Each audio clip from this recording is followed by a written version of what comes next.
আমাদের বহুদলীয় গণতন্ত্রের যে প্রবক্তা আমাদের শহীদ প্রেসিডেন্ট জিয়াউর রহমান আমাদের যে বাংলাদেশীয় যে ষড়যন্ত্রকারীরা ছিলেন তাদের হাত থেকে সিপাহী জনতার আন্দোলনের মুখে সেই সংহতির মুখে আমাদের প্রিয় নেতাকে মুক্ত করে।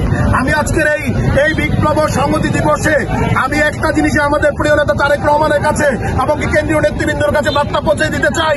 আমাদের এখানে প্রাথমিক যে মনোনয়নপত্র দেওয়া হয়েছে সারা বাংলাদেশে আমি আমার বিনয়ের সহিত জানাচ্ছি আপনারা পূর্ণ বিবেচনা করেন কুমিল্লা নয় বিএনপিকে বাঁচান, ধানের শীষকে বাঁচান।